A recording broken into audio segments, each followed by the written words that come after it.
എല്ലാവർക്കും നമസ്കാരം.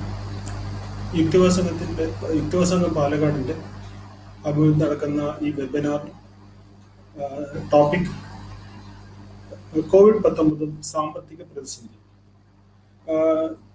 ഈ സെമിനാറിലേക്ക് എല്ലാ യുക്തിവാസംഘ, സ്വാതന്ത്ര്യചിന്ത, നാസ്തികത വെച്ചുകൊടുക്കുന്ന എല്ലാ സുഹൃത്തുക്കളും ഇതിലേക്ക് സ്വാഗതം. ഈ പരിപാടി ഓർഗനൈസ് ചെയ്ത യുക്തിവാസംഘം പാലക്കാടിലെ എല്ലാ പ്രവർത്തകർക്കും എൻ്റെ നന്ദി രേഖപ്പെടുത്തുന്നു. ഇങ്ങനൊരു ടോപ്പിക് തിരഞ്ഞെടുക്കാൻ ആവശ്യപ്പെട്ടത് നമ്മുടെ സുഹൃത്തുക്കളായ യുക്തിവാസംഘത്തിലെ സുഹൃത്തുക്കളായ സുനിലും ദയാനന്ദനും ഡോക്ടറാണ്. ഈ ടോപ്പിക് എടുക്കാൻ ഉള്ള ഒരു ബുദ്ധിമുട്ട് എന്താണെന്ന് വെച്ചാൽ ഇതൊരു എവർ ചേഞ്ചിങ് സബ്ജക്റ്റ് ആണ്. ഇപ്പൊ പ്രധാനമന്ത്രി രാജ്യത്തെ അഭിസംബോധന ചെയ്തുകൊണ്ടിരിക്കുകയാണ്. ഒരു സാമ്പത്തിക പാക്കേജ് പ്രഖ്യാപിച്ചിരിക്കുന്നു. അപ്പോൾ ഇത്തരം ചേഞ്ചസ് വളരെ പെട്ടെന്ന് നടക്കുന്ന ഒരു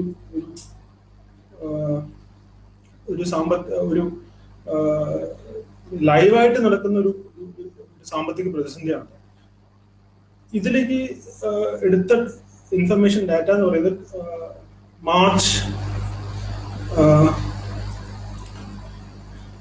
മാർച്ച് ഏപ്രിലിലെ ഡാറ്റ. മെയിലെ ഡാറ്റ ഇതിനകത്ത് ഉൾക്കൊള്ളിക്കാൻ കഴിഞ്ഞിട്ടില്ല. അതിനുള്ള ഒരു പ്രധാന കാര്യം ഞാൻ പറഞ്ഞ പോലെ ഇപ്പൊ ലൈവായിട്ട് നടന്നുകൊണ്ടിരിക്കുകയാണ് പ്രധാനമന്ത്രി സമ്മേളനം. അപ്പൊ മുഴുവൻ ആ ഇൻഫർമേഷൻ ഇതിനകത്ത് ഷെയർ ചെയ്യാൻ പറ്റില്ല. പക്ഷെ നമുക്ക് ഭാവിയുള്ള ചർച്ചകളിൽ നമുക്ക് ആ വിഷയം കൂടെ ഉൾക്കൊള്ളിക്കാം. ഇതിലത്ത് ഒരു ടൈം ലൈൻ പറയുകയാണെങ്കിൽ എന്താണ് കോവിഡ് ഹെൽത്ത് റിലേറ്റഡ് ആയ ക്രൈസിസ് ആണ്. പക്ഷെ അത് എത്രയോ സ്പീഡിൽ അതൊരു ഫിനാൻഷ്യൽ ക്രൈസിസ് ആയി മാറിക്കൊണ്ടിരിക്കുകയാണ്. അതിനൊരു ചെറിയൊരു ഹിസ്റ്ററി പറയാം. കഴിഞ്ഞ 2 മാസത്തിലെ ഹിസ്റ്ററി പറയാം. ജനുവരിയിലാണ് WHO ഡിക്ലെയർ ചെയ്ത് COVID-19 ഒരു ഹെൽത്ത് എമർജൻസി ആണ്. മാർച്ച് 11 WHO അനൗൺസ് ചെയ്തു, ഇതൊരു ഒഫീഷ്യലി അനൗൺസ് ചെയ്തു ഇതൊരു പാൻഡമിക്, ഒരു രോഗം പടർന്നതിന്റെ ഏറ്റവും വലിയ ക്രൈസിസ് ആയി എത്തിയത് പാൻഡമിക് എത്തി. ഈ പറയുന്നതോടുകൂടി ലോക സാമ്പത്തിക രംഗം ആകെ താറുമാറായിരിക്കാം. അതോടുകൂടി അതുവരെ എല്ലാ സാധാരണ ജനങ്ങൾ കണ്ടുകൊണ്ടിരുന്ന ഒരു സാമ്പത്തിക സ്ഥിതിയിൽ നിന്ന് ഒരു സുപ്രഭാതത്തിൽ പെട്ടെന്ന് തകിടം മറിയാം. ഷെയർ മാർക്കറ്റുകൾ, ലോകത്തുള്ള എല്ലാ ഷെയർ മാർക്കറ്റുകളും തകരുന്നു. അമേരിക്ക മുതൽ യൂറോപ്പ് മുതൽ ഇന്ത്യ വരെയുള്ള ഷെയർ മാർക്കറ്റുകൾ ഇടിയുന്നു. പെട്ടെന്ന് അൺഎംപ്ലോയ്മെന്റ്, തൊഴിലില്ലായ്മ കൂടുന്നു. ഇങ്ങനെ ദിവസങ്ങൾക്കുള്ളിൽ, ആഴ്ചകൾക്കുള്ളിൽ ഒരുപാട് മാറ്റങ്ങൾ സംഭവിക്കും. സാധാരണ അങ്ങനെ ഇത്രയും വലിയ എന്ന് പറയുന്നത് വളരെ റയറാണ്. 10 വർഷം 20 വർഷം മുമ്പ് 30 വർഷം മുമ്പുള്ള ആയിരിക്കും നമ്മൾ കണ്ടുകൊണ്ടിരിക്കുന്നത്. പക്ഷെ ഇതെല്ലാം ലൈവായിട്ട് നമ്മുടെ മുന്നിൽ പെട്ടെന്ന് എന്താ പറയുക, പെട്ടെന്ന് അൺഫോൾഡ് ചെയ്ത് വരുന്ന ഒരു കാഴ്ച നമ്മൾ കണ്ടുകൊണ്ടിരിക്കുന്നത്. ഇതിന്റെ ഏറ്റവും വലിയ ദോഷം എന്ന് പറയുന്നത് ജനങ്ങളുടെ തൊഴിൽ നഷ്ടപ്പെടുക എന്ന് മാത്രമല്ല, ജനങ്ങളുടെ ആരോഗ്യവും ജനങ്ങൾ മറ്റു ജനങ്ങളുമായിട്ട് ഇന്ററാക്ട് ചെയ്യുന്ന രീതിയിൽ ഒരു സോഷ്യൽ ഫാബ്രിക്കിന് തന്നെ അത് വലിയൊരു അടിയാണ് വന്നിരിക്കുന്നത്. പെട്ടെന്ന് ഇത് സംഭവിച്ചിരിക്കുന്നതിന്റെ ഒരു കാര്യം എന്താ വെച്ചാൽ, കുറെ കാലമായി ഒരു ചെറിയ ട്രെൻഡ് നടന്നുകൊണ്ടിരിക്കുന്നത്. 2007-2008 ഫിനാൻഷ്യൽ ക്രൈസിസിൽ ഒരു ട്രെൻഡ് ഉണ്ട്. ആ ട്രെൻഡ് പെട്ടെന്ന് സ്പീഡ് കൂടെ ആക്സിലറേറ്റ് ചെയ്യുക ചെയ്തത്. അതിന്റെ ഒരു പരിണാമമാണ് നമ്മൾ കണ്ടത്. അപ്പൊ അതിന് മുമ്പായിട്ട് കൂടുതൽ ചർച്ച ചെയ്യുന്നുണ്ട്. ഈ പറയുന്ന ഫിനാൻഷ്യൽ ക്രൈസിസിന്റെ അല്ലെങ്കിൽ അതിന്റെ ഒരു 19 അമേരിക്കയിൽ Covid virus relief and economic security act $2 trillion പ്രഖ്യാപിക്കുകയാണ്. 1 ട്രില്യൺ എന്ന് പറഞ്ഞാൽ ഇപ്പോഴത്തെ എക്സ്ചേഞ്ച് റേറ്റിൽ ഏകദേശം 75 ലക്ഷം കോടി രൂപ ആണ്. അപ്പൊ 1.5 ലക്ഷം കോടി രൂപ 75 1.5 കോടി രൂപ. ഇതൊക്കെ വലിയൊരു നമ്പേഴ്സ് ആയത് കാരണം നമ്മളിത് ട്രില്യൺ എന്ന വാക്കിൽ, $2 ട്രില്യൺ എന്ന വാക്കിൽ അവസാനിപ്പിക്കണം. 1 ട്രില്യൺ എന്ന് പറഞ്ഞാൽ 10⁻12 ആണ്. 13 നമ്പറാണ് ഈ പറയുന്ന ട്രില്യൺ എന്ന് പറയുന്നത്. അപ്പൊ അത്രയും വലിയൊരു സംഖ്യ നമ്മള് ഒരു ഇന്ത്യവൽക്കരിക്കാൻ നിൽക്കേണ്ടതെന്ന് പറയുന്നത് 2 ട്രില്യൺ തന്നെ പറയാം. മാർച്ച് 20 ബ്രിട്ടൻ 80% ജനങ്ങൾ തൊഴിലാളിയുടെ വേജസും ശമ്പളവും അവര് കൊടുക്കാന്ന് പറയും. മാത്രമല്ല ടാക്സുകൾ മുഴുവൻ മാറ്റിവെക്കും, അല്ലെങ്കിൽ എഴുതി തള്ളുക ചെയ്തിരുന്നു. പിന്നീട് വരും ദിവസങ്ങളിൽ അമേരിക്കൻ കോൺഗ്രസ് വീണ്ടും 2.2 ട്രില്യൺ, അത് ഇതിനും കൊറോണ വൈറസ് റിലീഫിന് ശേഷം 2.2 ട്രില്യൺ എക്കണോമിക് സ്റ്റിമുലസ് പാക്കേജ് പ്രഖ്യാപിക്കുകയാണ്. അതേ കാലഘട്ടത്തിൽ തന്നെ യൂറോപ്യൻ സെൻട്രൽ ബാങ്ക് നേരത്തെ ഒരു ഗ്രീസ്, സ്പെയിൻ എന്ന സാമ്പത്തിക പ്രതിസന്ധി വരാതിരിക്കാനായി ഒരു രാജ്യം എത്രത്തോളം കടം വാങ്ങിക്കാം, കറൻസി പ്രിന്റ് ചെയ്യുന്നതിന് ഒരു ലിമിറ്റ് ഉണ്ടായിരുന്നു. ആ ലിമിറ്റ് എടുത്തു കളയുക ചെയ്തത്. ഇതെല്ലാം മാർച്ചിൽ നടക്കുന്നത്. മാർച്ച് 27 G20 രാജ്യങ്ങൾ, അത് ഇന്ത്യ ഉൾപ്പെടെയുള്ള ലോകത്തിലെ 20 വലിയ രാജ്യങ്ങൾ $5 trillion global economy stimulus package പ്രഖ്യാപിക്കുകയാണ്. ജപ്പാൻ അതേ ദിവസം തന്നെ Japan $238 billion, equal 10% of countries annual GDP പ്രഖ്യാപിക്കുക, സ്റ്റിമുലസ് പാക്കേജ് പ്രഖ്യാപിക്കുകയാണ്. മാർച്ച് 30 ക്രൂഡ് ഓയിൽ $22 ചുരുങ്ങിയിരിക്കുകയാണ്. ഒരു മാസം മുമ്പ് വരെ $50-60 ട്രേഡ് കൊണ്ടിരുന്ന ക്രൂഡ് ഓയിൽ ഒരു സുപ്രഭാതത്തിൽ ഇടിഞ്ഞ് $22 എത്താണ്. 1/3 കുറയാണ്. ഇതേ സമയത്ത് അമേരിക്കയിലുള്ള അൺഎംപ്ലോയ്മെന്റ് ഇൻഷുറൻസിന് അപ്ലൈ ചെയ്യുന്ന ആൾക്കാരുടെ എണ്ണം ഓരോ ആഴ്ചയും കൂടിക്കൊണ്ടിരിക്കും. മാർച്ച് പകുതി മുതൽ ഏപ്രിൽ പകുതി വരെ 1,70,00,000 പേര് അൺഎംപ്ലോയ്മെന്റ് ഇൻഷുറൻസിന് അപ്ലൈ ചെയ്തു. മാർച്ച് മുതൽ അതിനുശേഷം ഓരോ ആഴ്ചയും ഏകദേശം 2 കോടി ജനങ്ങൾ ആണ് തൊഴിൽ നഷ്ടപ്പെട്ടുകൊണ്ടിരിക്കുന്നത് അമേരിക്കയില്.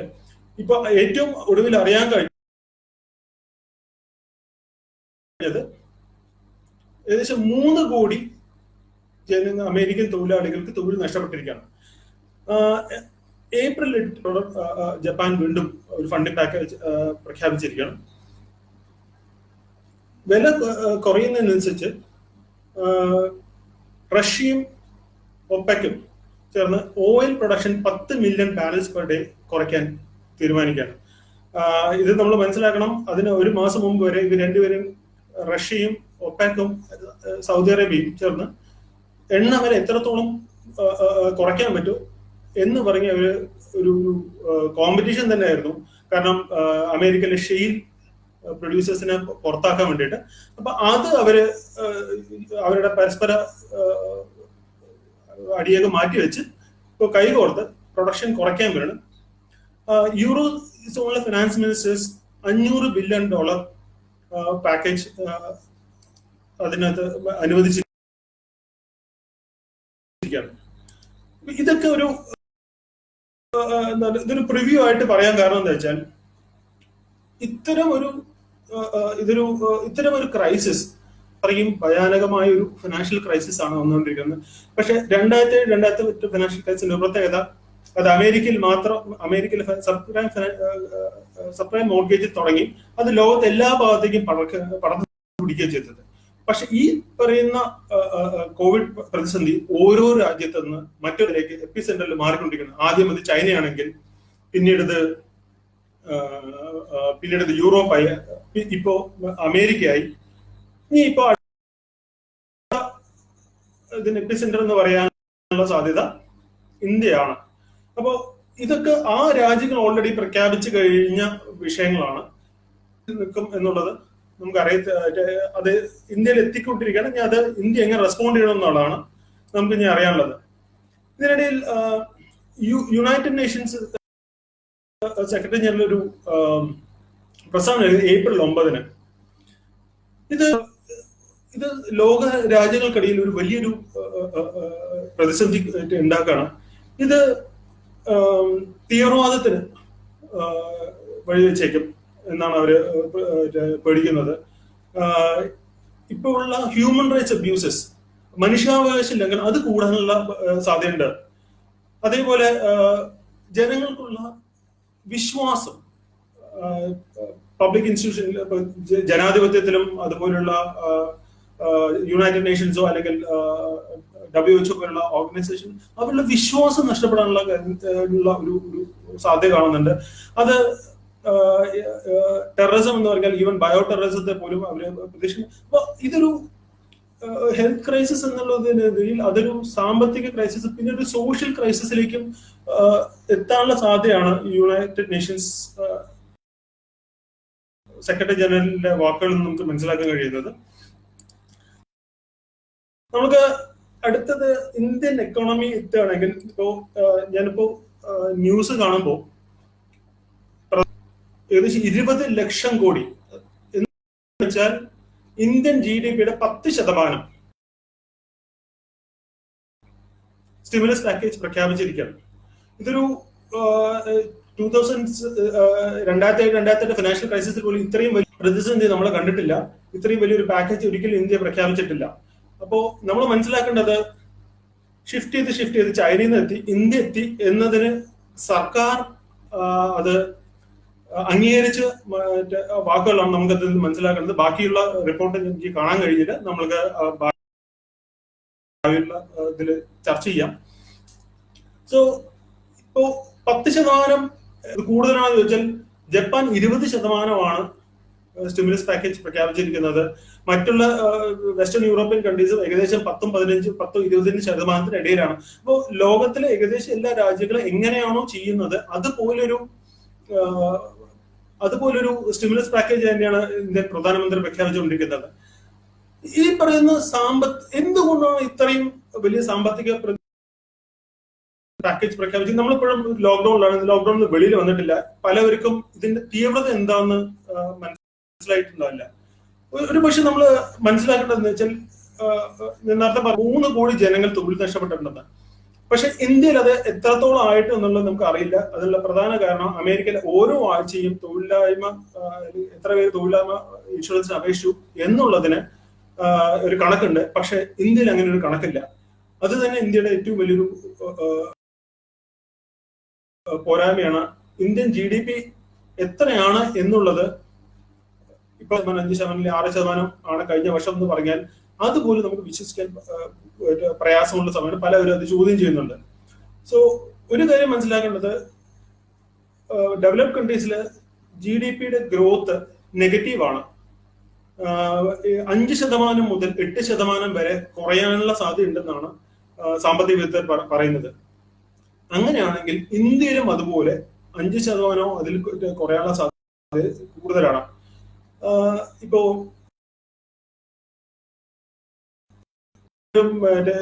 അമേരിക്കയിലോ അല്ലെങ്കിൽ യൂറോപ്പിലുള്ള ആർക്കും മനസ്സിലാവും, ഇന്ത്യയിൽ അത്ര സിവിയർ ലോക്ക്ഡൌൺ ഇല്ല. അമേരിക്കയിൽ അവർച്ച് പോവാം. പക്ഷെ ഇന്ത്യയിൽ അതിനേക്കാളും ഭയാനകമായ രീതിയിൽ വളരെ സ്ട്രോങ് ആയിട്ടുള്ള ലോക്ക്ഡൌൺ ആണ് നടക്കുന്നത്. അപ്പോൾ അമേരിക്കയിലെ ലോക്ക്ഡൌൺ കാരണം അവർ പ്രതീക്ഷിക്കുന്നത് -5 അല്ലെങ്കിൽ 8 ആണെങ്കിൽ ഇന്ത്യയിൽ അതിനേക്കാളും കൂടുതൽ സാമ്പത്തിക എക്കണോമിക് GDP ഗ്രോത്ത് കുറയാനുള്ള സാധ്യതയുണ്ട് എന്നാണ് നമ്മൾ അനുമാനിക്കേണ്ടത്. ഇതിന്റെ പ്രത്യാഘാതങ്ങൾ എന്താന്ന് വെച്ചാൽ, ആദ്യമായിട്ട് തൊഴിലില്ലായ്മ ഉണ്ടാവുന്നു, ദാരിദ്ര്യം കൂടുന്നു. ഇന്ത്യയുടെ എക്കണോമിക് ഗ്രോത്ത് 7%, 5% കൂടുതൽ, ഒരു 5% അല്ലെങ്കിൽ 7% എത്തിയാലേ ഈ ഇന്ത്യയിലെ ഓരോ വർഷവും ഇൻക്രീസ് ചെയ്യുന്ന 2%, 2-3 കോടി ജനങ്ങളാണ് ഇന്ത്യയിൽ ഓരോ വർഷം പുതിയതായിട്ട് നമ്മൾ ജോബ് മാർക്കറ്റിൽ വരുന്നത്. ഇവർക്ക് ജോലി നൽകാൻ മിനിമം അത്രയും ഗ്രോത്ത് ആവശ്യമാണ്. 0 എന്ന് പറഞ്ഞാൽ നമ്മൾക്ക് 0% GDP ഗ്രോത്ത് 0 എന്ന് പറഞ്ഞാൽ ജോലി നഷ്ടപ്പെടുകയാണ് ചെയ്യുന്നത് കൂടുതൽ പേരും. നെഗറ്റീവ് ഗ്രോത്ത് എന്ന് പറഞ്ഞാൽ വരുന്ന ആൾക്കാർക്ക് ജോലി നഷ്ടപ്പെടുന്നത് മാത്രമല്ല, ഇനി കൂടുതൽ ആൾക്കാർ തൊഴിൽ മേഖലയിലേക്ക് വരുമ്പോൾ അവർക്ക് ജോലി ഇല്ലാതാവുകയാണ്. ഇതിൽ ഉണ്ടാവുന്ന സാമ്പത്തിക പ്രതിസന്ധി എന്നതിനേക്കാളും ഉപരി ഒരു സാമൂഹിക പ്രതിസന്ധി കൂടി ഉണ്ടാവുകയാണ്. കാരണം ഒരുപാട് കുടുംബങ്ങൾ അല്ലെങ്കിൽ ഒരുപാട് വ്യക്തികൾ ക്രൈമിലേക്ക് തിരിയാനുള്ള സാധ്യത, ടെററിസത്തിലേക്ക് തിരിയാനുള്ള സാധ്യതയുണ്ട്. ഇതൊന്നും ഒരു ജനാധിപത്യ രാജ്യം അല്ലെങ്കിൽ ഏതൊരു രാജ്യത്തിലേക്കും അതൊരു വളരെ ഒരു വലിയൊരു പ്രതിസന്ധി തന്നെയാണ്. കാരണം ഇങ്ങോട്ട് ഒരു കോൺഫ്ലിക്റ്റ് ഇല്ലാതെ എങ്ങനെ പോവാമെന്നുള്ളത് നമ്മൾ ഇനിയും സാമൂഹ്യ ശാസ്ത്രജ്ഞന്മാരും സാമ്പത്തിക വിദഗ്ധരും ഇനിയും കണ്ടെത്തേണ്ടിയിരിക്കുന്നു.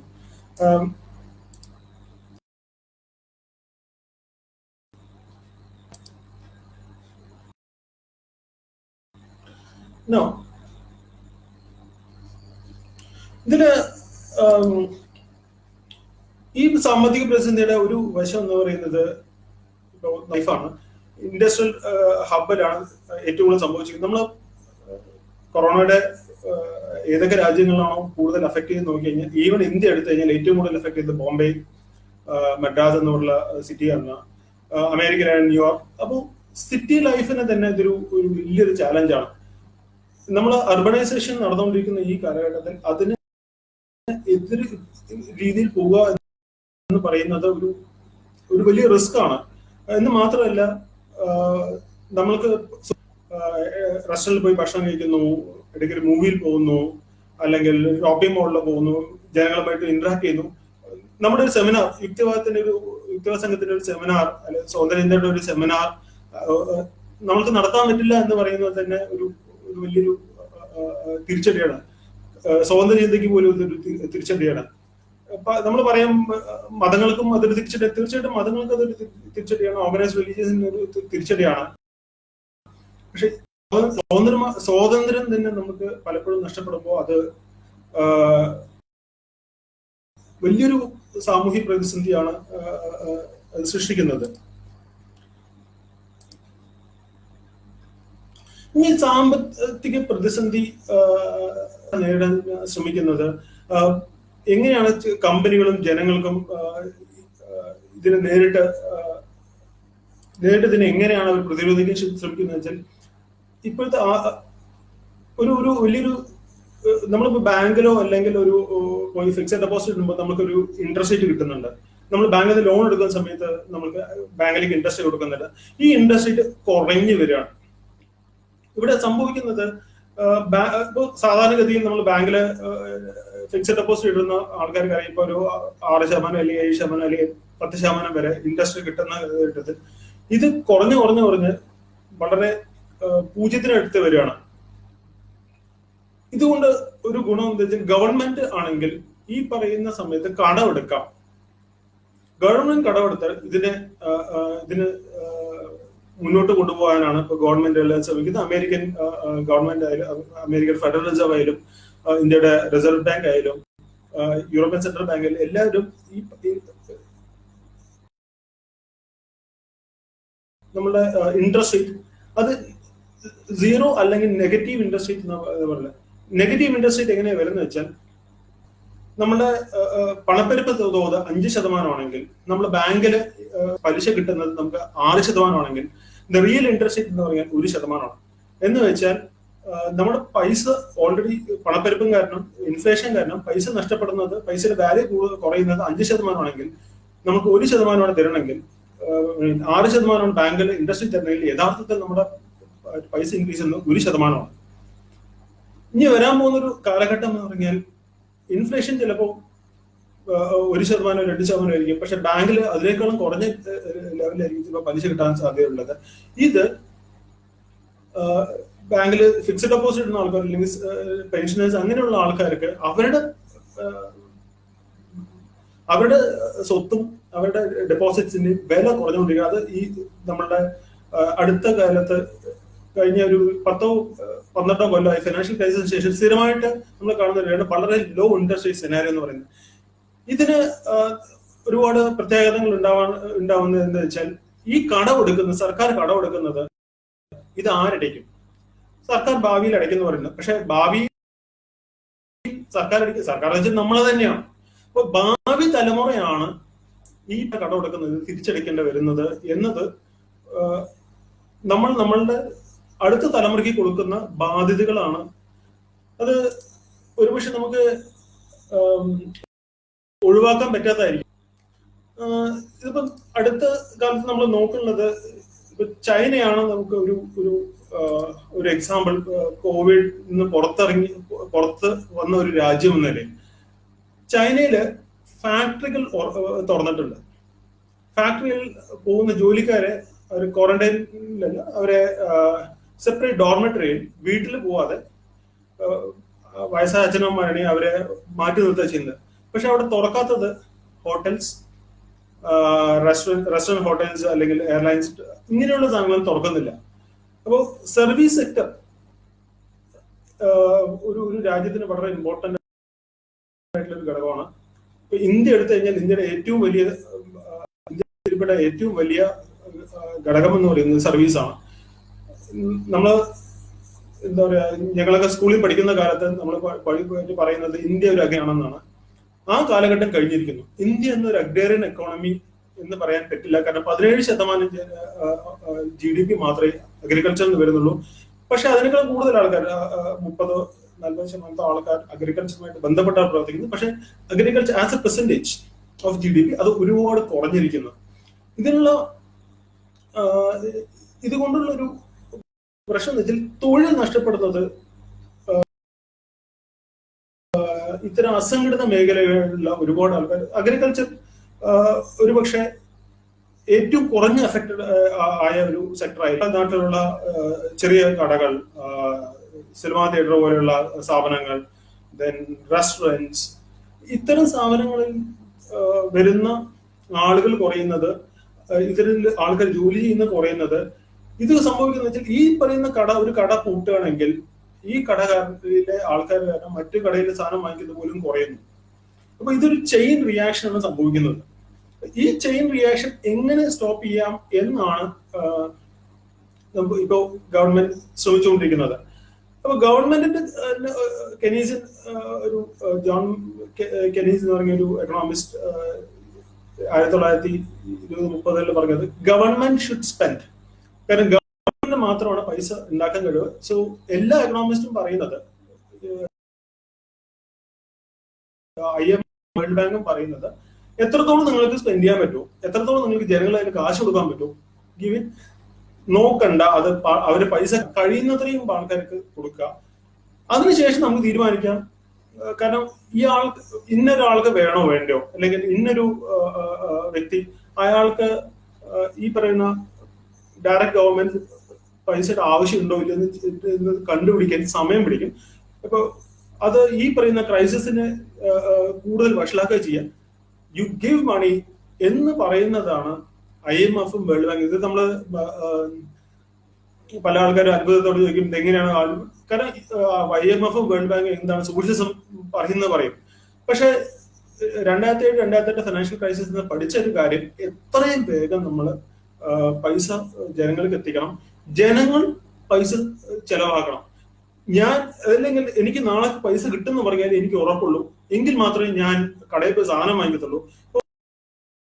ഫുഡ് ഐറ്റംസ് വാങ്ങിക്കാം, പക്ഷെ ഒരു ടെലിവിഷനോ അല്ലെങ്കിൽ ഒരു കാറോ അല്ലെങ്കിൽ എന്താ പറയാ ഒരു പുതിയ റെഫ്രിജറേറ്ററോ ഒരു ഫർണിച്ചർ അല്ലെങ്കിൽ ഒരു പുതിയ വീടിന്, ഇതെല്ലാം ഡിസ്ക്രിപ്ഷണറി സ്പെൻഡിങ്. എനിക്കൊരു പുതിയ ടെലിവിഷൻ വാങ്ങിച്ചില്ലെങ്കിൽ കുഴപ്പമില്ല, അല്ലെങ്കിൽ പുതിയ മൊബൈലിലേക്ക് മാറിയില്ലെങ്കിൽ എനിക്കൊരു കുഴപ്പമില്ല, എനിക്ക് ഉറപ്പില്ല എനിക്ക് അടുത്ത മാസം ശമ്പളം കിട്ടുമെന്നോ ഉറപ്പില്ല. അപ്പൊ അങ്ങനെ ഒരു സിറ്റുവേഷൻ വരുന്ന സമയത്ത് ഈ പറയുന്ന പല ഷോപ്പുകളും ക്ലോസ് ചെയ്യുന്നത് മാത്രമല്ല, ഇതിന്റെ ഒരു നോക്ക് ഓൺ എഫക്ട് എന്ന് വെച്ചാൽ അവര് സ്പെൻഡ് ചെയ്യാൻ ഉദ്ദേശിക്കുന്ന അടുത്ത ഹോട്ടൽസ്, റെസ്റ്റോറൻറ്റ്സ്, അങ്ങനെയുള്ള സ്ഥാപനങ്ങളും ക്ലോസ് ചെയ്യപ്പെടുന്നു. ഇത് ഒരു വലിയ സാമ്പത്തിക പ്രതിസന്ധി ഉണ്ടാകണം. അപ്പൊ പറയുന്നത് ലെറ്റ്സ് സ്പെൻഡ്. ഇതാണ് സാധാരണ എല്ലാ എക്കണോമിക്സും പറയുന്നത്. അതിന് ദോഷങ്ങളുണ്ട്. നമുക്കിത് വരുന്ന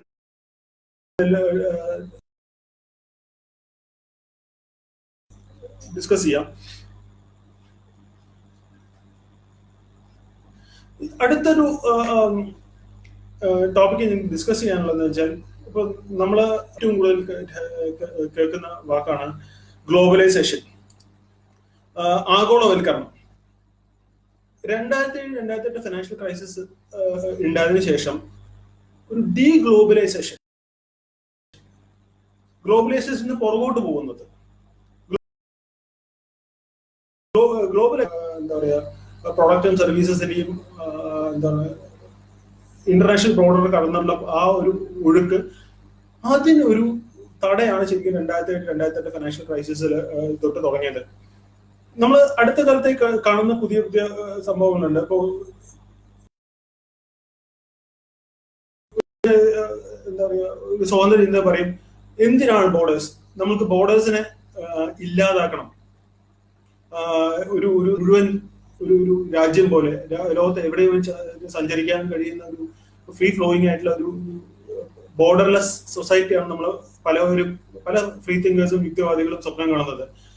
പക്ഷെ 2007-2008 ഫിനാൻഷ്യൽ ക്രൈസിസിന് 2007-2008 ക്രൈസിസിന് ശേഷം അതിനൊരു തടം എന്നിരിക്കുകയാണ്. അതിന്റെ പല ലക്ഷണങ്ങളാണ് നമ്മൾ കണ്ടുകൊണ്ടിരിക്കുന്നത്. ബ്രെക്സിറ്റ് അതിനൊരു കാരണമാണ്. ആ ഒരു ട്രെൻഡിനെ കാണിക്കുന്നതാണ് ബ്രെക്സിറ്റ്. അടുത്തത് ഡൊണാൾഡ് ട്രംപ് പ്രൊട്ടക്ഷനിസം കൊണ്ടുവരണം എന്ന് പറയുന്ന ഡൊണാൾഡ് ട്രംപ് യഥാർത്ഥത്തിൽ ഡീഗ്ലോബലൈസേഷന്റെ ഒരു പ്രോഡക്റ്റ് ആണ്. എന്തുകൊണ്ട് ഡൊണാൾഡ് ട്രംപ് ഇലക്ട് ജനങ്ങൾക്ക് ഗ്ലോബലൈസേഷൻ കാരണം ഒരുപാട് പേർക്ക് തൊഴിൽ നഷ്ടപ്പെട്ടിട്ടുണ്ട്. അപ്പൊ അത്രയും ആൾക്കാർക്ക് കാരണം ഞങ്ങൾ തൊഴിൽ നഷ്ടപ്പെടുന്നതെന്നാണ്. പക്ഷെ യഥാർത്ഥത്തിൽ ഗ്ലോബലൈസേഷൻ കാരണം ഒരുപാട് തൊഴിൽ പോകുന്നുണ്ടെങ്കിൽ പക്ഷെ പുതിയ തൊഴിൽ സൃഷ്ടിക്കപ്പെടുന്നുണ്ട്. അതിനു വേണ്ടിയിട്ടുള്ള സാമൂഹിക സാമ്പത്തിക സഹായം സർക്കാർ നൽകുന്നത് കൊണ്ടാണ് അത് സംഭവിക്കുന്നത്. ഗ്ലോബലൈസേഷന് എതിരെ സംസാരിക്കുന്ന സോഷ്യൽ സെക്യൂരിറ്റി നെറ്റ് ഇല്ല, ഫ്രീ ഹെൽത്ത് കെയർ ഇല്ല, ഫ്രീ എഡ്യൂക്കേഷൻ ഇല്ല. സ്കാൻഡിനേവിയൻ രാജ്യങ്ങളിൽ ഇതെല്ലാം ഉള്ളതുകൊണ്ടായിരിക്കാം ഒരു പോസിബിലിറ്റി അവര് ഗ്ലോബലൈസേഷൻ ഒരുപാട് എതിർക്കുന്ന ആൾക്കാരാണ്. സോ ഡീഗ്ലോബലൈസേഷൻ ഒരു പല ഘട്ടങ്ങളായി നടന്നുകൊണ്ടിരിക്കുകയാണ്. പക്ഷെ കഴിഞ്ഞൊരു ഏതാനും ആഴ്ചകളായി കോവിഡ് വന്നതിന് ശേഷം ഡീഗ്ലോബലൈസേഷൻ സ്റ്റിറോയിഡ്സ് എന്ന് പറയാം, പെട്ടെന്ന് അതിനൊരു അസാധാരണമായ ശക്തി കൈവരിച്ചിരിക്കുകയാണ്. നമ്മൾ പല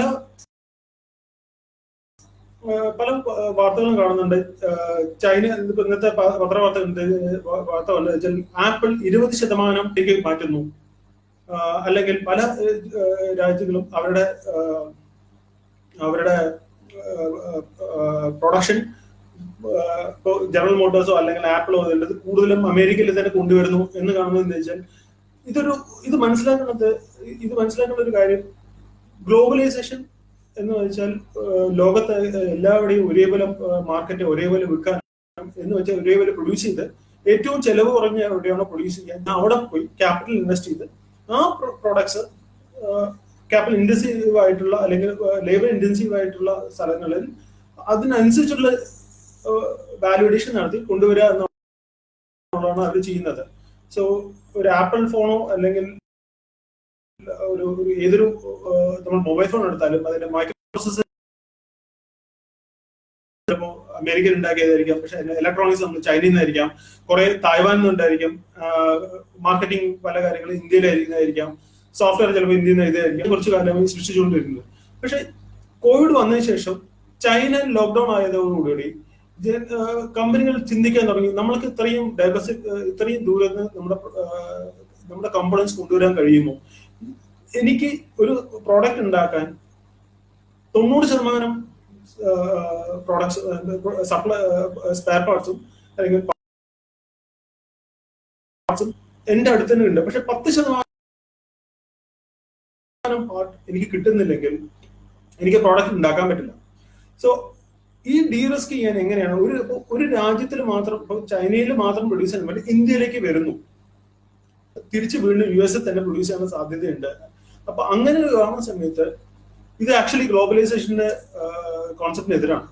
എത്രത്തോളം ഡൈവേഴ്സിഫൈ ആവുമോ അത്രത്തോളം നല്ലതാണെന്നാണ് കഴിഞ്ഞ കുറച്ച് കാലം വരെ എല്ലാവരും പ്രസംഗിച്ചുകൊണ്ടിരുന്നതും പ്രാക്ടീസ് ചെയ്തുകൊണ്ടിരുന്നതും. പക്ഷെ അതിനൊരു ഭംഗം വരുന്ന സമയത്ത് അതൊരു ഡീഗ്ലോബലൈസേഷൻ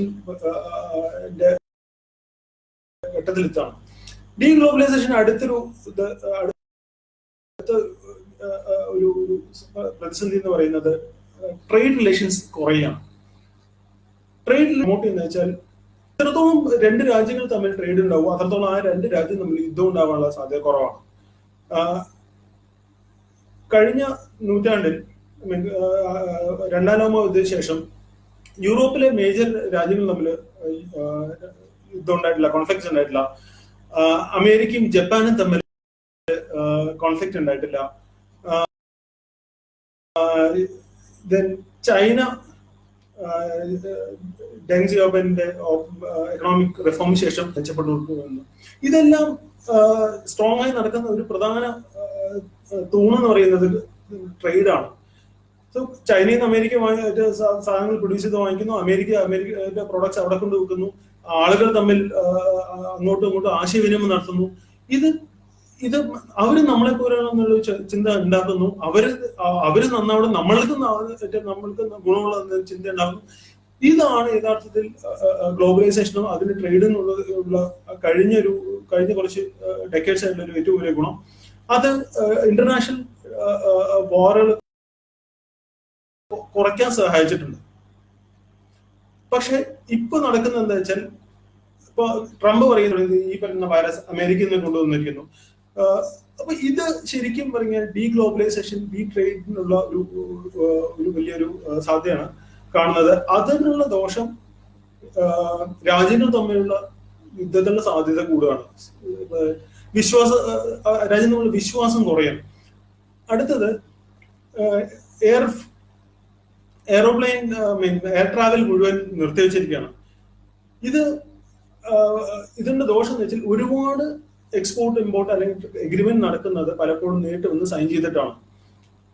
ഈ പറയുന്ന ഇന്റർനാഷണൽ ട്രാവൽ നിർത്തുന്നതോടുകൂടി ഈ പല കോൺട്രാക്ട്സിൽ ഇല്ലാതാവുകയും പല എക്സ്പോർട്ട് കോൺട്രാക്ട്സ് കിട്ടാതാവുകയും അത് ട്രേഡിനെ കുറയ്ക്കുകയും ചെയ്യുന്നുണ്ട്. വേറൊരു ഡീഗ്ലോബലൈസേഷൻ വേറൊരു പ്രത്യേകത നാഷണലിസമാണ്. നാഷണലിസം എല്ലാവരുടെയും ഗ്ലോബലൈസേഷൻ എതിരാണ് ഈ പറയുന്ന നാഷണൽ ലീഡേഴ്സിന്റെ ഒരു വരവ്. ഈ നാഷണൽ ലീഡേഴ്സ് വരുന്ന സമയത്ത് വേറൊരു ഇതെന്ന് വെച്ചാൽ ഡിക്റ്റേറ്റർഷിപ്പ് കൂടാനുള്ള സാധ്യതയും കൂടുതലാണ്. ഇപ്പോ കഴിഞ്ഞൊരു ഡെക്കേഡ് ശ്രദ്ധിച്ചു കഴിഞ്ഞാൽ ഡിക്റ്റേറ്റർഷിപ്പ് ആണ് നല്ലതെന്നൊരു ചിന്ത വരണം. ഡൊണാൾഡ് ട്രംപ് പോലും അല്ലെങ്കിൽ അതിന്റെ ഒരു പ്രതീകമാണ്. അമേരിക്ക ഒരു ശക്തനായ ഒരു നേതാവിന് ആവശ്യമാണ് എന്ന് വിചാരിക്കുന്ന ആൾക്കാർ അവിടെ എണ്ണം കൂടിയിരിക്കുകയാണ്. അത് യൂഷ്വലി ഉണ്ടാവുന്നത് ഒരു ഡിസ്ട്രസ്. എവല്യൂഷണറി സൈക്കോളജി പറയുന്നത് whenever you are in distress, primates tend to follow alpha primate. Primate എന്ന് വെച്ചാൽ ഈവൻ നമ്മളും പ്രൈമേറ്റ്സ് ആണ്. ഗൊറില്ലയും ചിമ്പാൻസിയും പോലെ നമ്മളും ഒരു പ്രൈമേറ്റ് ആണ്. അപ്പൊ പ്രൈമേറ്റ്സിന് അവരുടെ ആൽഫ പ്രൈമേറ്റ് നേതാവിനെ പിന്തുടരാനുള്ള ഒരു നേതാവിന് പുറകെ നടക്കാനുള്ളതാണ് ഒരു പ്രവണത കാണുന്നത്. എല്ലാ എക്കണോമിസ്റ്റ് ഇടയ്ക്കൊരു പേപ്പർ വായിക്കുകയുണ്ടായി. അദ്ദേഹം രണ്ട് എക്കണോമിസ്റ്റ് പേര് മറന്നുപോയത്. അപ്പോൾ ആ എക്കണോമിസ്റ്റ് ശ്രമിച്ചതെന്ന് വെച്ചാൽ ഒരു ശക്തനായ നേതാവ് ഉണ്ടെങ്കിൽ ആ രാജ്യത്തിന്റെ സാമ്പത്തിക സ്ഥിതി മെച്ചപ്പെടും. 150 കൊല്ലത്തിന്റെ കഴിഞ്ഞൊരു 150 കൊല്ലത്തിന്റെ 100ഓളം രാജ്യങ്ങളിൽ സാമ്പിൾ എടുത്തിട്ട് നടത്തിയ ടെസ്റ്റില് വളരെ കണ്ടത് ഉന്മൂലനത്തിന് ഒരു ഗുണമില്ല എന്ന് മാത്രമല്ല, വളരെ ചെറിയ എക്സാമ്പിൾസേ ഉള്ളൂ. ഇപ്പൊ നമ്മൾ ഇപ്പോഴുള്ള എക്സാമ്പിൾ എടുക്കുകയാണെങ്കിൽ ഇപ്പൊ ഡൊണാൾഡ് ട്രംപ് അല്ലെങ്കിൽ വ്ളാഡിമിർ പുടിൻ, ബ്രസീലിലെ അപ്പൊ അവരെല്ലാവരും വലിയ ശക്തനായ നേതാവ് വരുന്നു. പക്ഷെ വളരെ മോശമായ രീതിയിലാണ് അവർ ഈ പറയുന്ന COVID-19 ഹാൻഡിൽ ചെയ്തിരിക്കുന്നത്. അപ്പൊ അതിൽ തന്നെ നമ്മൾ മനസ്സിലാവുന്നത് ഈ പറയുന്ന ശക്തനായ നേതാവ് എന്ന് പറയുന്നത് ഒരു മിഥ്യയാണെന്നും അത് നമ്മളുടെ ഇൻഹറന്റ് ആയിട്ടുള്ള ആൽഫ പ്രൈമേറ്റിനെ പിന്തുടരുന്ന ഒരു പ്രവണതയുടെ ഒരു ഭാഗമാണ്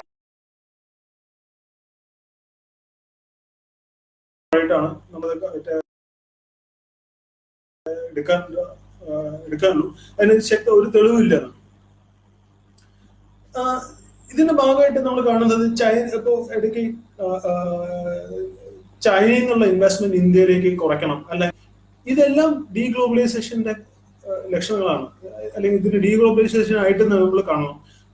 മുമ്പ് ചൈനയോ അല്ലെങ്കിൽ നമ്മള് പ്രധാനമന്ത്രി പറഞ്ഞത് ഇവിടെ വന്ന് ഫോറിൻ ഡയറക്റ്റ് ഇൻവെസ്റ്റ്മെന്റ് വരണം എന്ന് പറഞ്ഞ് മറ്റു രാജ്യങ്ങളിൽ പോയി ഇങ്ങോട്ട് ഇൻവൈറ്റ് ചെയ്യുന്നത് പകരം വരുന്ന ആൾക്കാരെ നിർത്തുക എന്ന് പറയുന്നത്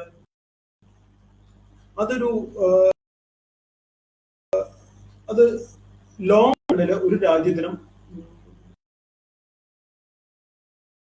ഗുണം ചെയ്യുന്നല്ല. എന്ന് മാത്രമല്ല അത് കോൺഫ്ലിക്ട്സിന് കാരണം. ഇന്നത്തെ ഇടയ്ക്ക് പേപ്പറിലുണ്ട് ചൈനീസ് സോൾജേഴ്സും ഇന്ത്യൻ സോൾജേഴ്സും തമ്മിൽ എന്തോ ഒരു ചെറിയൊരു ഫൈറ്റ് ഉണ്ടായി, ഒരു ചെറിയൊരു ഇതാക്കി എടുക്കുന്നതാണ്.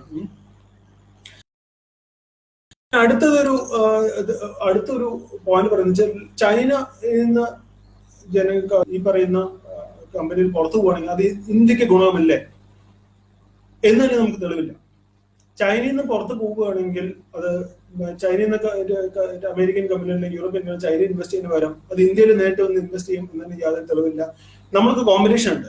ബംഗ്ലാദേശ് നമ്മൾ കോമ്പീറ്റ് ചെയ്യുന്നു, ശ്രീലങ്ക കോമ്പീറ്റ് ചെയ്യുന്നു, നേപ്പാൾ കോമ്പീറ്റ് ചെയ്യുന്നു, വിയറ്റ്നാം അല്ലെങ്കിൽ ആഫ്രിക്കൻ രാജ്യങ്ങൾ. ആഫ്രിക്കൻ രാജ്യങ്ങളിൽ പോയിക്കൂടാന്നില്ല. ഇതിനേക്കാളും ചീപ്പായ ലേബർ അവിടെ കിട്ടും. ബംഗ്ലാദേശിൽ നമ്മളെക്കാളും ചീപ്പായ ലേബർ കിട്ടും. സോ അങ്ങനെ ഒരു ഒരിക്കലും നടക്കാൻ പോകുന്നില്ല.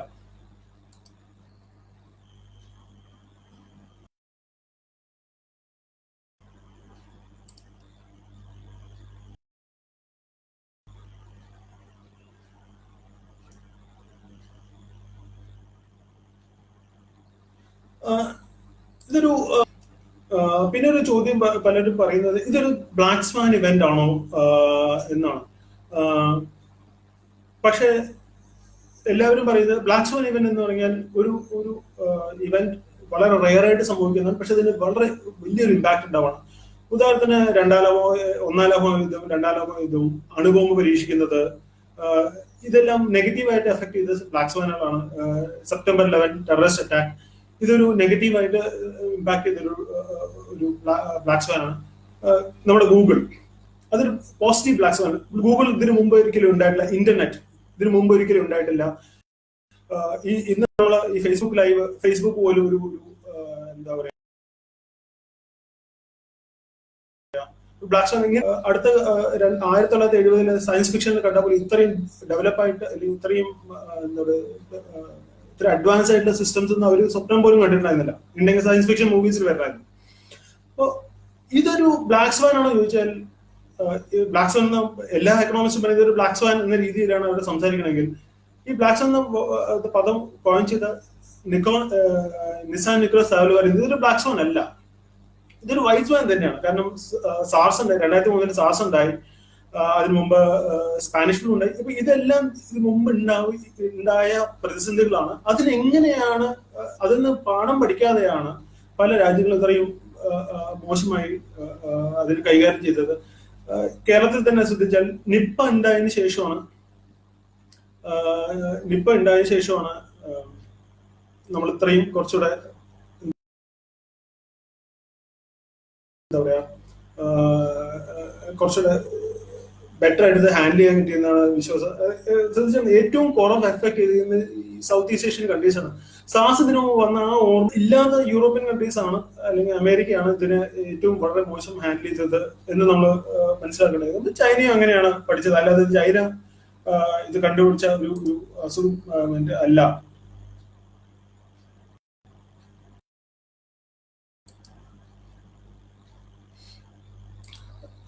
IMF ഈ വർഷം ഈ 2 ക്വാർട്ടർ, അതായത് ജനുവരി ടു മാർച്ച് ടു ജൂൺ, ഈ 2 ക്വാർട്ടർ നെഗറ്റീവ് ഗ്രോത്ത് ഉണ്ടാവുകയും ബാക്കി ജൂണിന് ശേഷം കൂടുതൽ എക്കണോമിക് ഗ്രോത്ത് ഉണ്ടാവുകയും ചെയ്യുക ആണ് നമ്മൾ കാണുന്നത്. പക്ഷെ ഇത്തരം പ്രഡിക്ഷൻസ് ഒന്നും ഇപ്പൊ പറയാൻ പറ്റില്ല. ഒരിക്കലും നമ്മൾക്ക് പ്രിഡിക്ട് ചെയ്യാൻ പറ്റാത്ത രീതിയിലാണ് കോവിഡ് വരുന്നത്. ഒരു കാര്യം നമുക്ക് ഉറപ്പിക്കാൻ പറ്റും, ഇതൊരു നെഗറ്റീവ് ഗ്രോത്ത് ഇന്ത്യയിലെ കഴിഞ്ഞ ഒരു 1900 വളരെ റയറായിട്ട് ഐ തിങ്ക് 60കളിൽ എത്തുവാണെന്ന് തോന്നുന്നു നെഗറ്റീവ് ഗ്രോത്ത് റേറ്റ് ഉണ്ടായിരിക്കുന്നത്. അതിനുശേഷം ഒരുപക്ഷെ ആദ്യമായിട്ടൊരു നെഗറ്റീവ് ഗ്രോത്ത് റേറ്റ് ഉണ്ടാവാനുള്ള കാണുന്നത്. ഇതിനകത്ത് ഒരു ഒരു ഇതിൽ നിന്ന് എങ്ങനെയാണ് സാമ്പത്തികമായി പുറത്തു വരാൻ കഴിയും എന്നുള്ളത് ഇപ്പോ ലൈവായിട്ട് കണ്ടത്. എക്കണോമിക് പാക്കേജ് പ്രധാനമന്ത്രി കാശ് കൊടുക്കണം, ജനങ്ങൾ പോയി അത് ചെലവാക്കണം, എങ്കിൽ മാത്രമേ ഇവിടുത്തെ കച്ചവട സ്ഥാപനങ്ങളും ചെറുകിട സ്ഥാപനങ്ങളും നിലനിൽക്കുള്ളൂ. കാരണം ഒരു സ്ഥാപനം കൂട്ടിയാൽ ഈ സ്ഥാപനത്തിൽ നിന്ന് സാധനം വാങ്ങിക്കുന്ന അല്ലെങ്കിൽ ഈ പ്രോഡക്റ്റ് ഉണ്ടാക്കുന്ന മറ്റൊരു സ്ഥാപനം അവർക്ക് സാധനം അവരുടെ റോ മെറ്റീരിയൽ കിട്ടാതെ അവരും കൂട്ടുകയാണ്. ഒരു ചെയിൻ ഡോമിനോ എഫക്റ്റ് പോലെ ഒരു ചെയിൻ റിയാക്ഷൻ ഒന്ന് പൊളിഞ്ഞാൽ ഒരു കാർഡ് വീണാൽ മറ്റൊരു കാർഡ് അതിങ്ങനെ തട്ടി പോകുന്ന പോലെ അത്തരം ഒരു പ്രതിസന്ധിയിലേക്കാണ് നമ്മൾ പോയിക്കൊണ്ടിരിക്കുന്നത്. സോ ഇതിനെ ഏറ്റവും ജനങ്ങളുടെ കയ്യിൽ പൈസ എത്തിക്കാൻ പറ്റും, പൈസയ്ക്കുണ്ട്. രണ്ടാമത് ചെയ്യാനുള്ള കാര്യം, നമ്മൾ ഉള്ള റിസോഴ്സ്, ഇപ്പൊ ആധാർ ഉപയോഗിച്ചിട്ട് നമുക്ക് റേഷൻ കാർഡ് എല്ലാവർക്കും എവിടെ വെച്ച് വേണമെങ്കിലും അത് നമുക്ക് എടുക്കാൻ പറ്റുന്ന രീതിയിൽ. ഉദാഹരണത്തിന് അതിഥി തൊഴിലാളികൾ ബംഗാളിൽ നിന്ന് വരുന്നു, കേരളത്തിലെ പാലക്കാടോ അല്ലെങ്കിൽ പെരുമ്പാവൂരോ താമസിക്കുന്നവർക്ക് അവിടുത്തെ റേഷൻ ഷോപ്പിൽ നിന്ന് ഈ പറയുന്ന റേഷൻ വാങ്ങിക്കാൻ കഴിയണം. കാരണം നമ്മളിപ്പോ കണ്ടുകൊണ്ടിരിക്കുന്ന അതിഥി തൊഴിലാളികൾ വളരെ ദുരിതത്തിലാണ്. അവര് തിരിച്ചു പോകാൻ പോലും പറ്റാത്ത അവസ്ഥയാണ്. ബോംബെയിൽ വർക്ക് ചെയ്യുന്ന അല്ലെങ്കിൽ ചെന്നൈയിൽ വർക്ക് ചെയ്യുന്ന അല്ലെങ്കിൽ കൊച്ചിയിൽ വർക്ക് ചെയ്യുന്ന ഈ പറയുന്ന അതിഥി തൊഴിലാളികൾക്ക് എവിടെ നിന്ന് വേണമെങ്കിലും റേഷൻ അവർക്ക് വാങ്ങിക്കാൻ കഴിയണം. മാത്രമല്ല ഇത്തരം ആൾക്കാർക്ക് എത്രത്തോളം നമുക്ക് പാക്കേജ് നൽകാൻ കഴിയും അത്രത്തോളം നമുക്ക് അതില് എത്തിക്കാൻ കഴിയണം. പിന്നെ ഒരു പലപ്പോഴും ഒരു ഹെലികോപ്റ്റർ പണി എന്ന് വെച്ചാൽ പൈസ ഹെലികോപ്റ്റർ പോയി വിതറുന്നു എന്നാണ് ആൾക്കാർ തരുന്നത്. അല്ല, ബേസിക്കലി പറയുന്നത് വളരെ ചുരുങ്ങിയ സീറോ ഇൻട്രസ്റ്റ് റേറ്റ്. ഞാൻ നേരത്തെ പറഞ്ഞു നമ്മുടെ ഇൻഫ്ലേഷൻ ഇൻട്രസ്റ്റ് റേറ്റും വളരെ പൂജ്യത്തിന് എടുത്തുകൊണ്ടിരിക്കുകയാണ്. അപ്പൊ നമുക്ക് ചെയ്യാൻ പറ്റുന്ന ഒരു കാര്യം, ഗവൺമെന്റ് ചെയ്യാൻ പറ്റുന്ന കാര്യം, ഇപ്പൊ സാധാരണക്കാർക്ക് പറ്റാത്തൊരു കാര്യമാണ് ബാങ്കിൽ പോയി കട കൊടുക്കുന്നത്. പക്ഷെ ഗവൺമെന്റ് ചെയ്യാൻ പറ്റുന്ന ഒരു കാര്യം, ഗവൺമെന്റ് കട കൊടുത്ത് ജനങ്ങൾക്ക് എത്രത്തോളം വേഗത്തിൽ എത്തിച്ചു കൊടുക്കുക. ഓരോ നിമിഷം വൈകുന്നോറും അത് നമ്മുടെ റിക്കവറിക്ക്, ഈ സാമ്പത്തിക പ്രതിസന്ധിക്ക് കരകയറുള്ള സമയം കുറയ്ക്കുകയും അത് പ്രതിസന്ധി അതിന് ആക്കം കൂട്ടുകയും ചെയ്യുന്നതാണ്. ഇതിൽ ഏറ്റവും കൂടുതൽ എഫക്ട് ചെയ്യുന്നത് സാധാരണ പാവപ്പെട്ട ആൾക്കാരാണ്. ഇപ്പൊ ഒരു മിഡിൽ ക്ലാസ് അല്ലെങ്കിൽ അപ്പർ മിഡിൽ ക്ലാസ് റിച്ച്, അവർക്ക് അത് എത്രത്തോളം ബാധിക്കില്ല. അങ്ങനെ തന്നെയാണ് ഇത് മുന്നോട്ട് പോകേണ്ടത്. ഇതിനകത്ത് ഒന്ന് പോയിന്റ്സ് ഉണ്ട്. ഇപ്പോ നേരത്തെ പറഞ്ഞ പോലെ പല ട്രെൻഡുകളും ചെയ്യപ്പെടുക. അതിൽ ഒന്നാണ് ഡീകാർബണൈസേഷൻ, അല്ലെങ്കിൽ ഓയിൽ എക്കോണമി അല്ലെങ്കിൽ കോൾ എക്കോണമി. അതിൽ നിന്ന് എത്രത്തോളം സ്പീഡിൽ നമ്മൾ പുറകെ അതിൽ പോയി ഗ്ലോബൽ വാർമിംഗ് എത്രത്തോളം സ്പീഡിൽ നമുക്ക് തടുത്തു നിർത്താൻ പറ്റും. അപ്പൊ കാണുന്നത്, കഴിഞ്ഞ ഒരു ആഴ്ച മുമ്പ് യൂറോപ്യൻ പാർലമെന്റ് പ്രഖ്യാപിച്ചത് അവർ ഏകദേശം $200 ബില്യൺ ഒരു വർഷം ഓയിൽ, നാച്ചുറൽ ഗ്യാസ് അങ്ങനെയുള്ള സ്ഥാപനങ്ങൾക്ക് ഇത്തരം സബ്സിഡികൾ കൊടുക്കുന്നത്. അവർ നിർത്തലാക്കുന്നത് ചെയ്യുന്നുണ്ട്.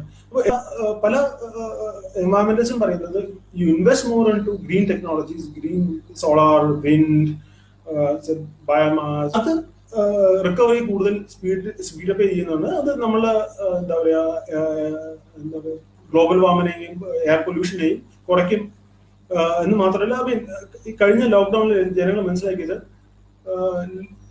വാഹനങ്ങൾ പുറത്തോട്ട് കഴിഞ്ഞാൽ നല്ല ശുദ്ധവായു കിട്ടുകയും ആ വായു നമ്മുടെ ശരീരത്തിന് നല്ലതാണ് ഒരുവിധ ആൾക്കാർ മനസ്സിലാക്കും.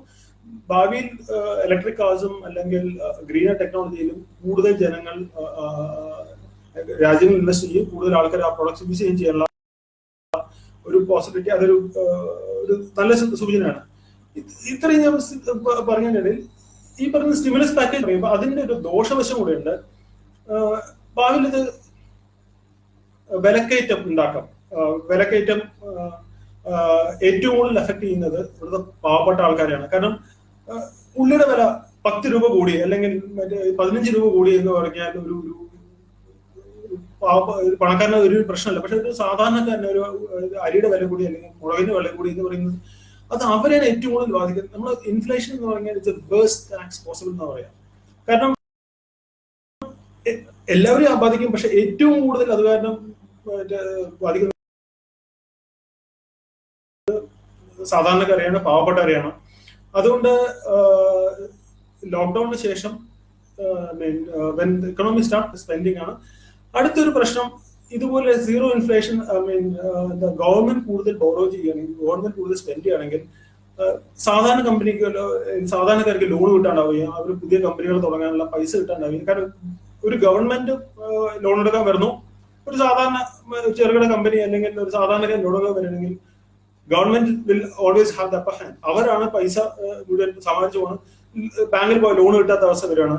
ഇത് ഇത് സാധാരണക്കാർ ചെറുകിട സ്ഥാപനങ്ങളെ ബാധിക്കുന്നതാണ്. പിന്നെ അതിന്റെ അടുത്തൊരു ദോഷം എന്ന് പറയുന്നത് സേവിങ്സിന് എറോഷൻ സംഭവിക്കും. അല്ലെങ്കിൽ ഫിക്സഡ് ഡെപ്പോസിറ്റ് ഉള്ളവര് അവരുടെ ആ വാല്യൂ മുഴുവൻ കുറഞ്ഞു വരികയാണ്. നമ്മൾ പറഞ്ഞ പോലെ ഒരു കോൺസെപ്റ്റ് ഉണ്ട്. അതായത് ഇൻഫ്ലേഷൻ ഇപ്പോ 5% ബാങ്കിൽ ഇട്ടാൽ കിട്ടുന്നത് 4% ആണെങ്കിൽ പണപ്പെരുപ്പ് 5%, ബാങ്കിൽ ഇട്ടാൽ പലിശ കിട്ടുന്നത് 4%. യഥാർത്ഥത്തിൽ നമ്മൾക്ക് 1% നമ്മുടെ വില കുറയാൻ, നമ്മുടെ പൈസയുടെ മൂല്യം കുറയാണ് ചെയ്യുന്നത്. അപ്പൊ ഇതൊരു നെഗറ്റീവാണ്. ഇത് ഈ പറയുന്ന ഇപ്പോഴത്തെ മോണിറ്ററി അല്ലെങ്കിൽ ഫിസിക്കൽ പോളിസിയുടെ എന്തായാലും കൂടുതൽ നമുക്ക് ചർച്ച ചെയ്യാം. ഇപ്പൊ നമ്മുടെ ഇന്നത്തെ ടോക്ക് എന്റെ സമയം കഴിയാറായി. ഇനി ശ്രോതാക്കളുടെ ചോദ്യത്തിന് ഞാൻ മറുപടി പറയാം. ആദ്യത്തെ ചോദ്യം ഡോക്ടർ അരുണിന്റെ ആണ്. What you think about central government economic response to COVID crisis? Central ഗവൺമെന്റിന്റെ എനിക്ക് ഇതിൽ പറയാനുള്ളത് വെച്ചാൽ പറഞ്ഞ പോലെ ഇപ്പൊ കിട്ടിയ വാർത്ത 20 ലക്ഷം കോടി രൂപയുടെ സാമ്പത്തിക പാക്കേജ് പ്രഖ്യാപിച്ചു എന്നാണ് അദ്ദേഹം പ്രധാനമന്ത്രിയുടെ സമ്മേളനത്തിൽ കേൾക്കുന്നത്. അത് വളരെ നല്ലതാണ്. കുറച്ചുകൂടി നേരത്തെ ചെയ്യണമായിരുന്നു. പിന്നെ യെസ്, ഇതുപോലെ ടാർഗറ്റ് ചെയ്തിട്ട് ജനങ്ങൾക്ക് അല്ലെങ്കിൽ ആരാണോ ആവശ്യക്കാര് അല്ലെങ്കിൽ ആരാണോ ഇതിൽ ആർക്കാണോ അത്യാവശ്യം അവർക്ക് പൈസ സാമ്പത്തിക സഹായം എല്ലാവർക്കും കഴിയുന്ന ഒരു സ്റ്റാർട്ടിന് താഴെയുള്ള എല്ലാവർക്കും സാമ്പത്തിക സഹായം നൽകണം എന്നാണ് എല്ലാ എക്കണോമിസ്റ്റും പറയുന്നത്. അതിന് പ്രത്യേകത ഉണ്ടാവും. പക്ഷെ നീഡ് ഓഫ് ദ അവർ എന്ന് പറയുന്നത് ഇപ്പൊ നമ്മൾ കൂടുതൽ ഗവൺമെന്റ് സ്പെൻഡ് ചെയ്യണമെന്നാണ്. കുറച്ച് ലേറ്റ് ആണെങ്കിലും yes, it is better that government has announced this measure. അടുത്ത countries will be maximum affected economically by COVID. Economically ഏറ്റവും കൂടുതൽ എഫക്ട് ചെയ്യുന്നത് പറയുന്നത് പോർ കൺട്രീസ് തന്നെയാണ്. കാരണം അവർക്ക് അതിനുള്ള റിസോഴ്സസ് ഇല്ല. ഇപ്പോ ഏറ്റവും കൂടുതൽ കോവിഡ് ബാധിച്ചത് അമേരിക്ക അല്ലെങ്കിൽ വെസ്റ്റേൺ യൂറോപ്യൻ കൺട്രീസ് ആണെങ്കിൽ അവർക്ക് they have the resources. ഇപ്പൊ അമേരിക്ക എത്ര ഡോളർ പ്രിന്റ് ചെയ്താൽ there are people to buy it. ജപ്പാനായാലും, ജപ്പാന്റെ ഫോറിൻ റിസർവ്സ് എന്ന് പറയുന്നത് ലോകത്തിലെ ഏറ്റവും ഹയസ്റ്റ് റിസർവ്സ് ഉള്ള രാജ്യമാണ്. അപ്പൊ അവർക്ക് അതിൽ നിന്ന് പുറത്തുള്ള കഴിവുണ്ട്, അവർക്ക് അതിനുള്ള സാഹചര്യങ്ങളുണ്ട്. പക്ഷെ ഒരു പാവപ്പെട്ട രാജ്യത്തിന് അത് സംഭവിക്കാൻ പോകുന്നത് ഒന്ന് അവരുടെ ഗ്ലോബൽ സ്ലോഡൗൺ കാരണം ഓൾറെഡി സാമ്പത്തിക ശേഷി കുറയുന്നു എന്ന് മാത്രമല്ല ഭാവിയിൽ എന്തെങ്കിലും ഫോറിൻ എയ്ഡ് കിട്ടും അതുപോലും കുറയുന്നു. തൊഴിലില്ലായ്മയും പണപ്പെരുപ്പം ഇത്തരം കാര്യങ്ങൾ ആ രാജ്യങ്ങളെയാണ്, ആ രാജ്യങ്ങളുടെ സാധാരണക്കാരെയാണ് ഏറ്റവും കൂടുതൽ ബാധിക്കുക. സോ നമ്മൾ മനസ്സിലാക്കുന്നത് ഇത് ലോങ് റണ്ണിൽ കൂടുതൽ ബാധിക്കാന്നാണ്. അടുത്ത ഒരു ചോദ്യം എന്നത് do you think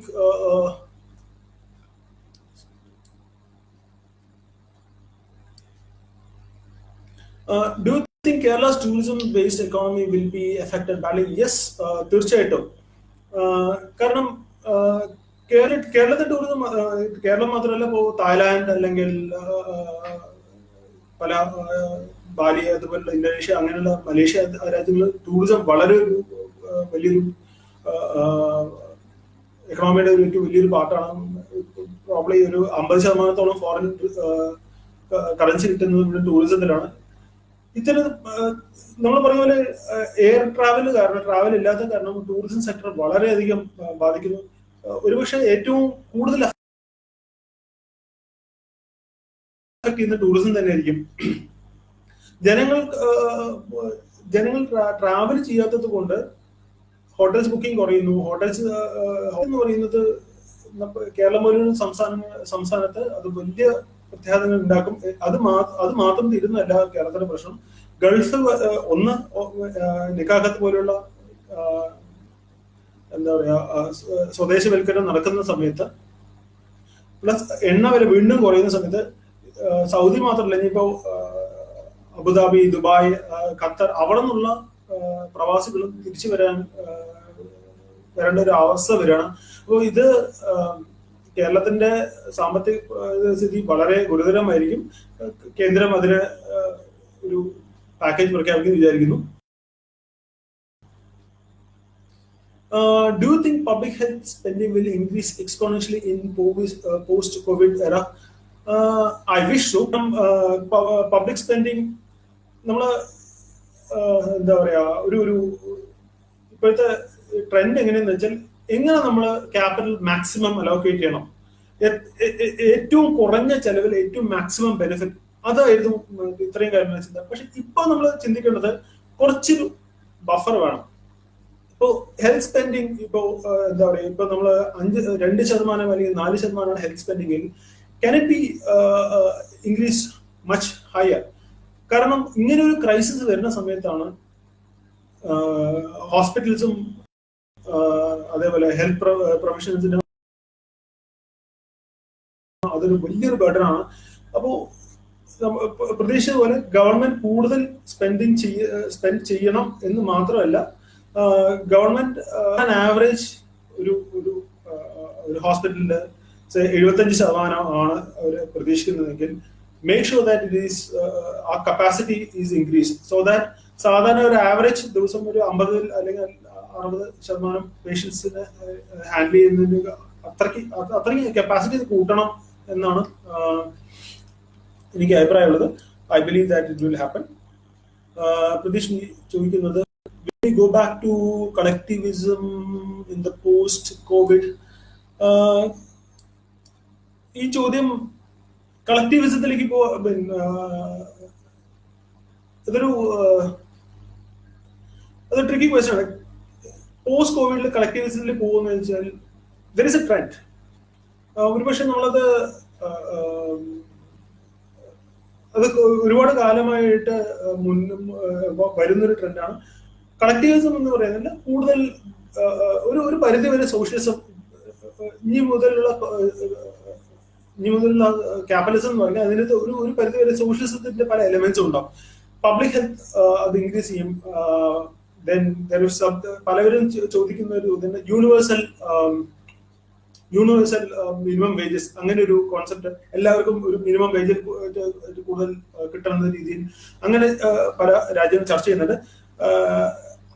universal minimum wage പെട്ടെന്ന് നടക്കില്ലെങ്കിലും ഹെൽത്ത് കെയർ സ്പെൻഡിങ്ങും എഡ്യൂക്കേഷൻ സ്പെൻഡിങ്ങും കൂടുതൽ കൂടണമെന്നാണ് വേൾഡ് ബാങ്ക് പോലും പറയുന്നത്.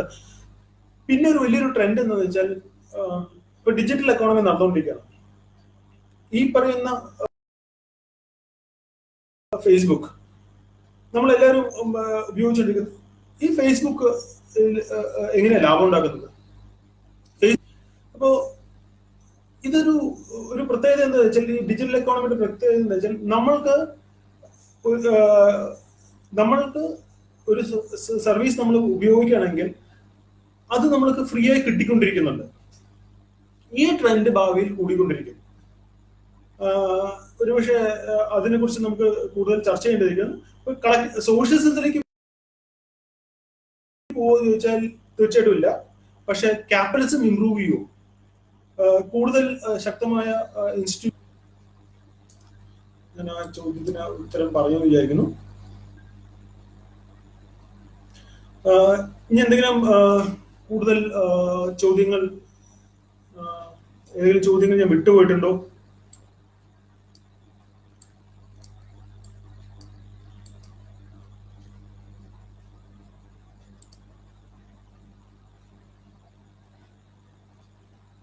ഒരു വിട്ടുപോയൊരു കാര്യം ഡിജിറ്റലൈസേഷൻ ആണ്. ഇപ്പോ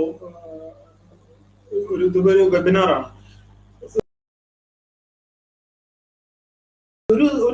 ഒരു സെമിനാർ അല്ലെങ്കിൽ ഒരു യുക്തിവാദ സംഘം സാധാരണ സെമിനാർ ഒരു ഹാളിലാണ്.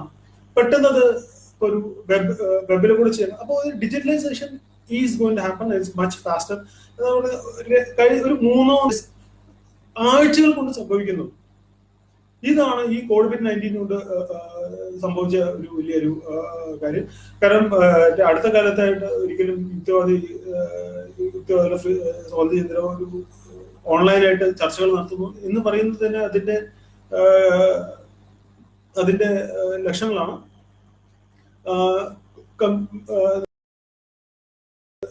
ഇതിന്റെ സെക്യൂരിറ്റി ഇഷ്യൂസ് ഉണ്ടാവുകയാണെങ്കിലും ബട്ട് സ്റ്റിൽ നമ്മൾ പറയുന്ന പോലെ ഇതിന്റെ അതിന്റെ ദോഷങ്ങളെക്കാളും എത്രയോ നല്ലത്, ഒരുപാട് ഗുണങ്ങളുണ്ട്. അതുകൊണ്ട് നമ്മൾ ഇത്തരം ഡിജിറ്റലൈസേഷനിലേക്ക് കൂടുതൽ പോകണം, വെർച്വൽ വേൾഡിലേക്ക് പോകണം. അത് ഒരിക്കലും നമ്മൾ പറയുന്ന പോലെ കംപ്ലീറ്റ് ആയിട്ട് ഡിജിറ്റലൈസ് ആവും ഒരിക്കലും ഇല്ല. പക്ഷെ it's going to complement it, അതിനെ സഹായകരമായ രീതിയിൽ ചെയ്യത്തുള്ളൂ. Any more questions?